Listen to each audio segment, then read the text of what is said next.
Oi pessoal, hoje eu vim falar sobre doença hepática gordurosa não alcoólica.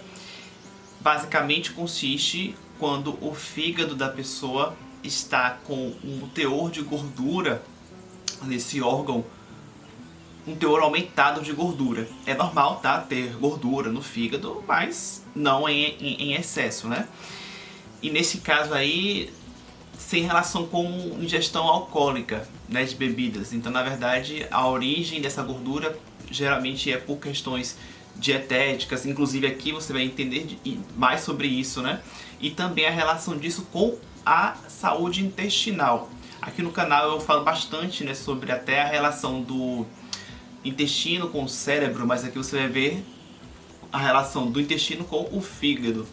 Bom, já começa deixando o seu like, o seu joinha aqui embaixo. Se você não me conhecia, eu sou nutricionista, então se inscreva neste canal aqui para você fazer parte e acompanhar muitas dicas legais como essa daqui. Bom, dica essa que já está aí na tela, né? Na tela é a imagem que eu vou explicar para vocês dessa fonte científica aqui, ó, publicada em 2020. Basicamente, a gente já começa aqui no topo com o seguinte, né? Hábitos dietéticos ou hábitos alimentares ruins, não saudáveis.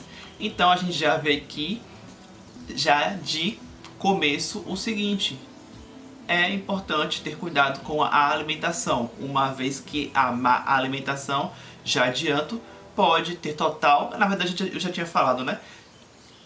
Pode ter total relação com a indução desse aumento de gordura no fígado.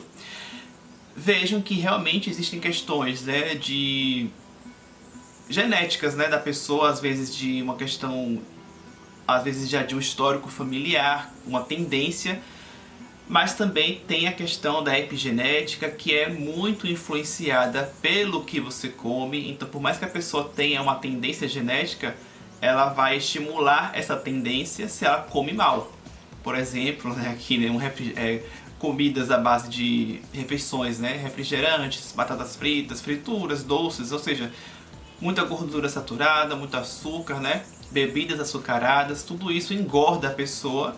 E quando a gente fala engorda, né, é o acúmulo de gordura. Acúmulo de gordura não é só na barriga, porque tem gente que engorda em partes diferentes, né? Tem gente que engorda mais o quadril, né, na região do bumbum, pernas ficam grossas, braços, tem gente que é mais concentrado na barriga, então depende muito, mas basicamente o que eu quero dizer é que acúmulo de gordura não é só na barriga, né? A pessoa, e não é só a parte externa, aquilo que é visível, não. Você pode engordar também internamente, por exemplo, engordar o seu fígado, né? Então tem que ter muito cuidado. E aí entra aqui, ó, a relação, né, esse desarranjo aí dessa relação desse eixo intestino-fígado. O que é que pode acontecer, né, de o intestino influenciar no fígado, de forma negativa no caso? Quando você tem uma alta permeabilidade intestinal. Aqui no canal tem um vídeo em que eu falo sobre esse conceito de permeabilidade intestinal. Se você não assistiu esse vídeo, eu recomendo que você assista para você entender. Mas basicamente, né, a gente tem que cuidar do nosso intestino, porque quando ele não é bem cuidado, ele pode ter uma saúde frágil, e essa fragilidade intestinal pode estar relacionada com desordens metabólicas, a exemplo do acúmulo anormal aí de gordura no fígado. Outro tópico, a composição microbiana é muito importante. Então, se a pessoa tem uma disbiose intestinal, ou seja, se a pessoa tem uma microbiota intestinal desfavorável, já se sabe que, inclusive aqui no canal eu falo bastante, né, sobre a importância da boa alimentação para você nutrir o seu intestino e nutrir as bactérias probióticas, ou seja, organismos vivos ali no seu intestino, para que eles continuem ali se proliferando, inclusive, só que você precisa se alimentar bem. Quando você se alimenta mal, a tendência é você estimular bactérias, né, no caso ruins. Então você tem que evitar essa composição microbiana ruim, porque quando ela acontece, a ruim, em alta atividade, você pode gerar danos no fígado, né? Outro tópico, a endotoxemia. Endotoxemia basicamente é o seguinte, né? Quando você tem um intestino frágil, que eu falei agora há pouco, você permite com maior probabilidade a passagem do intestino para a corrente sanguínea de substâncias ou fragmentos, por exemplo, fragmentos bacterianos, que não deveriam ter passado, né, do intestino para a corrente sanguínea. Quando acontece isso, você gera um processo de cascata de inflamação, então essa inflamação engorda o fígado. Então realmente a endotoxemia vinda de um intestino frágil gera um processo aí de desordem metabólica novamente, podendo gerar essa quantidade de maior acúmulo no fígado.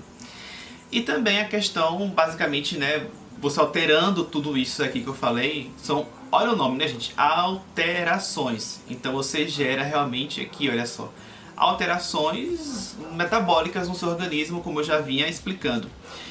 Só que o que acontece, né, gente? Muitas dessas alterações, inclusive aqui, né, que eu foquei bastante nessa parte aqui do intestino, que tem muito a ver com a minha área, né, inclusive da nutrição, é muito impactada de acordo com o que você come, de acordo com a resposta de macro e micronutrientes da alimentação que a pessoa tem.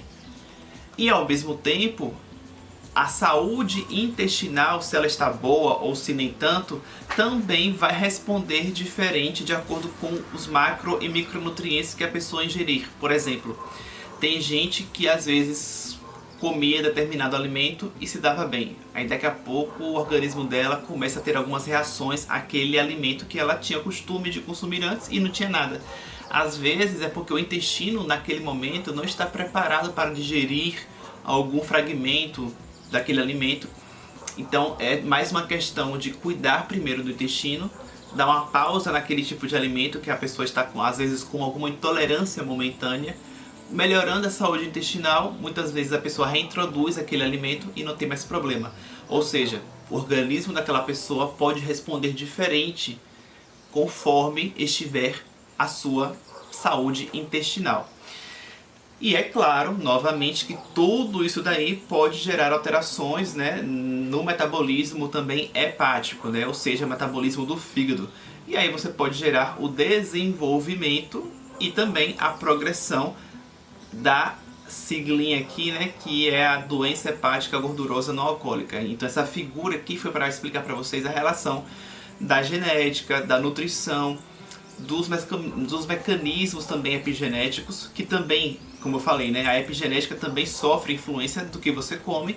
Então você pode comer bem ou comer mal, dependendo do que você come, você pode expressar os seus genes de uma forma melhor ou nem tanto.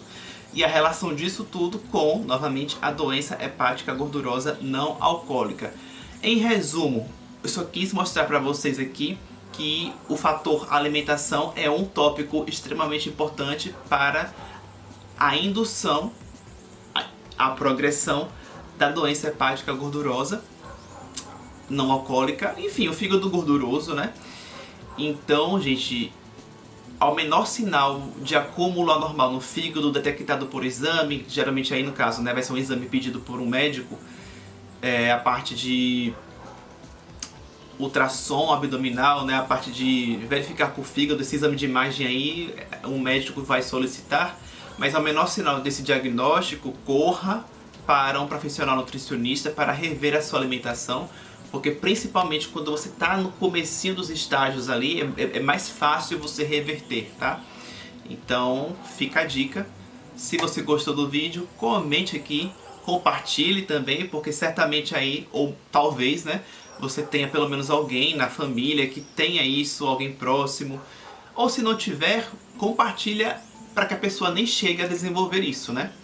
Então é isso, muito obrigado. Você pode ver aqui embaixo do vídeo e na descrição outras opções de você também aqui interagir neste canal. Vou ficando por aqui e até o próximo vídeo.